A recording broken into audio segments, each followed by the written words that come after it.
दयाल विरध संभारी रघुनाथ मम संकट हारी लक्ष सुरन लवतेश जाई फिर भवन न देखाई चित्र केतु कर अरुण धारा कनक कटि कर पुण्य करारा नारद शिखर सुनहि नर नारी अवस होई तज भवन भिखारी मन कमनी तन सजन गिरि नाम आगु सरस सबरी चारीना तेहि के वचन माने निस्वार्था तुम जाहु कति सहज उदासा निर्गुण जगत कुबेश कपाली अगुण हरे दिगंबर वाली तारौ कवन सुख असमर पाए बल पुण्य उठल बेरो राए पंथ करे शिव सती बिहारी गुण अवरे नारायण नारी दयाल विरध संभारी रघुनाथ मम संकट हारी अब सुख सोवत सोच नहीं पीठ मारी कब खाई सहज एकाकिनी हुए भवन कबहु बिनाई बताई दीन दयाल विरध संभारी रघुनाथ मम संकट हारी। उन्होंने जाकर दक्ष के पुत्रों को उपदेश दिया था जिससे उन्होंने फिर लौटकर घर का मुंह भी नहीं देखा। चित्रकेतु के घर को नारद जी ने ही चौपट किया। फिर यही हाल हिरण्यकश्यप का हुआ। जो स्त्री पुरुष नारद जी की सीख सुन ले वे घर बार छोड़कर अवश्य ही भिखारी हो जाते हैं। उनका मन तो कपटी है, शरीर पर सज्जनों के चिन्ह है, वे सभी को अपने समान बनाना चाहते हैं। उनके वचनों पर विश्वास मानकर तुम ऐसा पति चाहती हो जो स्वभाव से ही उदासीन, गुणहीन, निर्लज्ज, बुरे वेश वाला, नर कपालों की माला पहनने वाला, कुलहीन, बिना घर बार का, नंगा और शरीर पर सांपों को लपेट के रखने वाला है। ऐसे वर के मिलने से कहो तुम्हें क्या सुख होगा। तुम उस ठग नारद के बहकावे में आकर खूब भूली हो। पहले पंचों के कहने से शिव ने सती से विवाह किया था, परंतु फिर उसे त्याग कर मरवा डाला। अब शिव जी को कोई चिंता न रही, भीख मांगकर खा लेते हैं और सुख से सोते हैं। ऐसे स्वभाव से ही अकेले रहने वाले के घर भी भला क्या कभी स्त्रियां टिक सकती हैं। दीन दयाल विरध संभारी रघुनाथ मम संकट हारी राजहु मानहु हमारा हम तुम कहवरु नीक विचारा अति सुंदर सुचि सुफल सुशीला गावहि वेद चातुर शरीरा दूषण रहित सकल गुण राशि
वह बहुत ही सुंदर, पवित्र, सुखदायक और सुशील है, जिसका यश और लीला वेद गाते हैं। वह दोषों से रहित, सारे सद्गुणों की राशि, लक्ष्मी के स्वामी, वैकुंठपुरी के रहने वाले हैं। हम ऐसे वर को लाकर तुमसे मिला देंगे। यह सुनते ही पार्वती जी हंसकर बोली, आपने यह सत्य ही कहा है कि मेरा यह शरीर पर्वत से उत्पन्न हुआ है, इसलिए हठ नहीं छूटेगा। शरीर भले ही छूट जाए, सोना भी पत्थर से उत्पन्न होता है, सो वह जलाए जाने पर भी अपने स्वभाव स्वर्ण तत्व को नहीं छोड़ता, स्वर्ण को नहीं छोड़ता। अब मैं नारद के वचनों को नहीं छोड़ूंगी, चाहे घर बसे या उजड़े, इससे मैं नहीं डरती। जिसको अपने गुरु के वचनों में विश्वास नहीं है, उसको सुख और सिद्धि स्वप्न में भी सुगम नहीं होती। माना कि महादेव जी अवगुणों के भवन है और भगवान विष्णु समस्त सद्गुणों के धाम है, परंतु जिसका मन जिसमें रम गया, उसको उसी से काम है।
यदि आप पहले मिलते तो मैं आपका उपदेश सिर माथे रखकर सुनती, परंतु अब तो मैं अपना जन्म शिव जी के लिए हार चुकी, फिर गुण दोष का विचार कौन करे। यदि आपके हृदय में बहुत ही हट है और विवाह की बातचीत किए बिना आपसे रहा नहीं जाता, तो संसार में वर कन्या बहुत है। खिलवाड़ करने वालों को आलस्य होता ही नहीं, और कहीं जाकर कीजिए।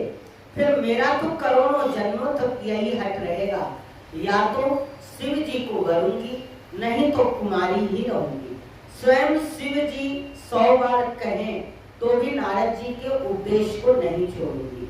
जगत जननी पार्वती जी ने फिर कहा, मैं आपके पैरों पड़ती हूँ, आप अपने घर जाइए, बहुत देर हो गई। शिव जी ने पार्वती जी को ऐसा प्रेम देखकर ज्ञानी मुनि बोले, हे जगत जननी, हे भवानी, आपकी जय हो, जय हो। आप माया हैं और शिव भगवान हैं। आप दोनों समस्त जगत के माता पिता हैं। यह कहकर मुनि पार्वती जी के चरणों में सिर नवाकर चल दिए। उनके शरीर बार बार पुलकित हो रहे थे।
और वे विनती करके उनको घर ले आए। फिर सप्तऋषियों ने शिव जी के पास जाकर उनको पार्वती की सारी कथा सुनाई। पार्वती जी का प्रेम सुनते ही शिव जी आनंद मग्न हो गए।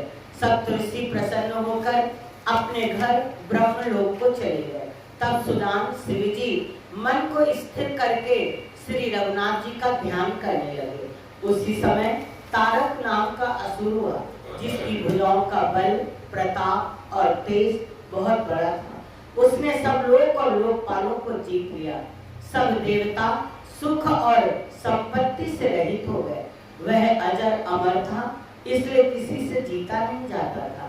देवता उसके साथ बहुत तरह की लड़ाइयां लड़कर हार गए। तब उन्होंने ब्रह्मा जी के पास जाकर पुकार मचाई। ब्रह्मा जी ने सब देवताओं को दुखी देखा। ब्रह्मा जी ने सबको समझा कर कहा, इस दैत्य की मृत्यु तब होगी जब शिव जी के वीर से पुत्र उत्पन्न होगा। इसको युद्ध में वही जीतेगा। दीन दयाल वीरथ समुभाई, हरहुनाथ मम संकट भाई। मोर कहा सुनि करहु खाई, होय ईश्वर करहि सहाई। सती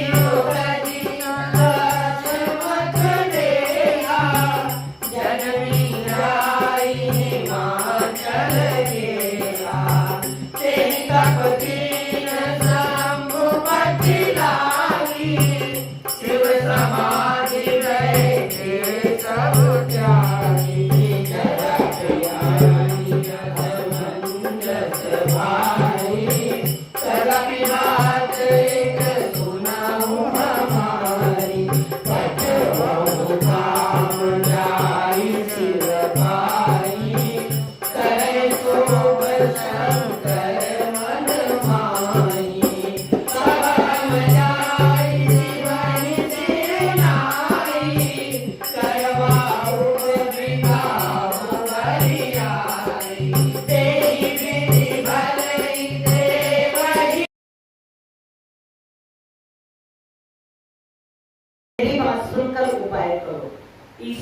सहायता करेंगे और काम हो जाएगा। सती जी ने जो दक्ष के यज्ञ में देह का त्याग किया था, उन्होंने अब हिमाचल के घर जाकर जन्म ले लिया है। उन्होंने शिव जी को पति बनाने के लिए तप किया है। इधर शिव जी सब छोड़ सब कुछ छाड़ कर समाधि लगा बैठे। यद्यपि है तो बड़े असमंजस की बात, तथापि मेरी एक बात सुनो, तुम जाकर कामदेव को शिव जी के पास दे दो। वह शिव जी के मन में क्षोभ उत्पन्न करे, उनकी समाधि भंग करे, तब हम जाकर शिव जी के चरणों में सिर रख देते और जबरदस्ती उन्हें राजी करके विवाह करवा देंगे। इस प्रकार भले ही देवताओं का हित हो, और तो कोई उपाय नहीं है। सबने कहा यह सम्मति बहुत अच्छी है। फिर देवताओं ने बड़े प्रेम से स्तुति की। तब विषम 5 बाण धारण करने वाला और मछली के चिन्ह युक्त ध्वजा वाला कामदेव प्रकट हुआ। देवताओं ने कामदेव से अपनी सारी विपत्ति कही। सुनकर कामदेव ने मन में विचार किया और हंसकर देवताओं से यूं कहा कि शिव जी के साथ विरोध करने में मेरी कुशल नहीं है। दीन दयाल गिरध समभारी, हरहु नाथ मम संकट भारी। तदपि करब मैं काज तुम्हारा, श्रुति कह परम धर्म उपकारा। पर इंद्रादित जय जो देहि, संतत संत प्रशंसह देहि। अस कहि जनऊ सबहि सिरुनाई, सुमन धनुष कर सहित सहाई। चलत मारयस हृदय विचारा, शिव विरोध ध्रुव धर्म हमारा। तब आपन स्वभाव विसारा, निज बस कीन सकल संसारा। कोपई जबहि बारि चल केतु, सर्वहु मिटे सकल श्रुति सेतु। ब्रह्मचर्य व्रत संयम नाना, धीरज धर्म ज्ञान विज्ञाना। सदाचार जप जोग विराजा, समय विवेक कटक सब भागा।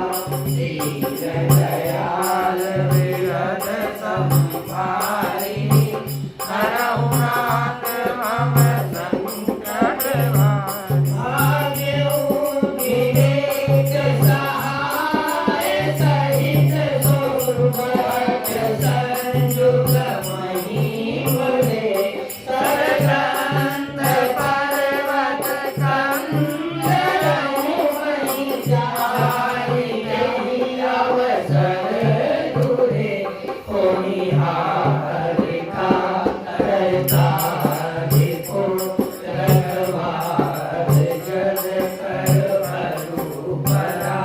दुई मात्र तेरी रतिनाथ जई कहो, ओ भीतर धनुष धरा। दीन दयाल गिरध संभारी, हरहु नाथ मम संकट भारी। जे सजीव जग चर, नारी पुरुष अस नाम। ते निज निज मर जाज बसी, भय सकल बस काम। बोलो दीन दयाल विरध समभारी, हरहु नाथ मम संकट भारी। तथापि मैं तुम्हारा कोई काम करूंगा, क्योंकि वेद दूसरे के उपकार को परम धर्म कहते हैं। जो दूसरों के हित के लिए अपना शरीर त्याग देता है, संत सदा उसकी बड़ाई करते हैं। यूं कहकर सबको सिर नवाकर कामदेव अपने पुष्प के धनुष को हाथ में लेकर वसंतादि सहायकों के साथ चला। चलते समय कामदेव ने हृदय में विचार किया कि शिव जी के साथ विरोध करने में मेरा मरण निश्चित है। तब उसने अपना प्रभाव फैलाया और समस्त संसार को अपने वश में कर लिया। जिस समय उस मछली के चिन्ह की ध्वजा वाले कामदेव ने कोप किया, उस समय क्षण भर में ही वेदों की सारी मर्यादा मिट गई। ब्रह्मचर्य, नियम, नाना प्रकार के संयम, धीरज, धर्म, ज्ञान, विज्ञान, सदाचार, जप, योग, वैराग्य आदि विवेक की सारी सेना डर कर भाग गई। विवेक अपने सहायकों के सहित मारा गया। उसके योद्धा रणभूमि में पीठ दिखा गए। उस समय वे सब सदग्रंथ रूपी पर्वत के कंदराओं में जा चुके, अर्थात ज्ञान, वैराग्य, संयम, नियम, सदाचार आदि ग्रंथ में ही लिखे रह गए। उनका आचरण छूट गया। सारे जगत में खलबली मच गई और सब कहने लगे, हे विधाता, अब क्या होने वाला है? हमारी रक्षा कौन करेगा? ऐसा दो सिर वाला कौन है जिसके लिए रति के पति कामदेव ने कोप करके हाथ में धनुष बाण उठाया है? जगत में स्त्री पुरुष संज्ञा वाले जितने चर अचर प्राणी थे, वे सब अपनी अपनी मर्यादा छोड़कर काम के वश हो गए। दीन दयाल विरध संभारी, हरहु नाथ मम संकट भारी। सबके हृदय मदन अभिलाषा, लता निहारी नवहि करु साखा। नदी उमगे अंबुद कहु धाई, संगम करहि तराव तराई। जहति दशा जगत के बरनी, ओ कहि सकहि सचेतन करनी। कि पशु पक्षी नभ जल तल चारि, भय काम रस समय विसारी। मन में अंध व्याकुल सब लोका, निस दिन नहीं अवलोकहि कोका। देव दनुज नर किन्नर व्याला, प्रेत पिशाच भूत बेताला। इनके रसा न कहूँ बखानी, सदा धाम के तेरे जानी।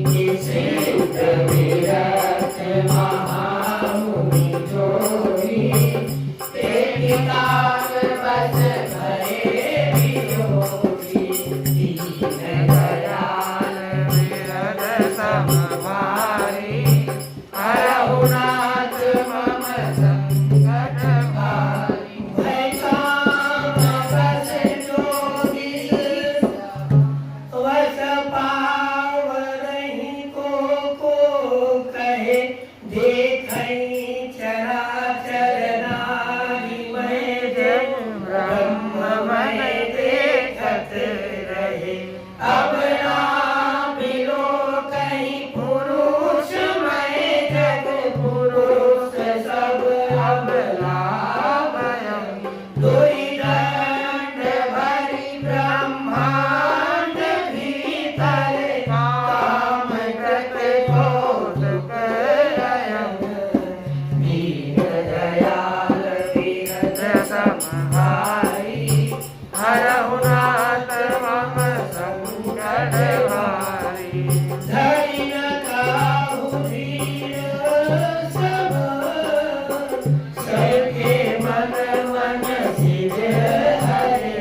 जे राखे रघुवीर, ते उबरे कहि काल महु।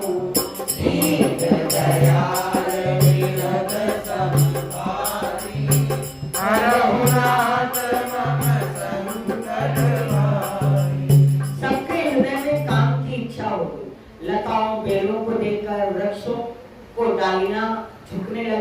नदियां उमड़ उमड़ कर समुद्र की ओर दौड़ी, ताल तलैया भी आपस में मिलने जुलने लगी।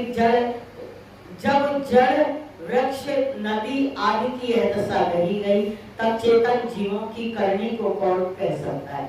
आकाश जल और पृथ्वी पर विचरने वाले सारे पशु पक्षी अपने संयोग का समय भुलाकर काम के वश हो गए।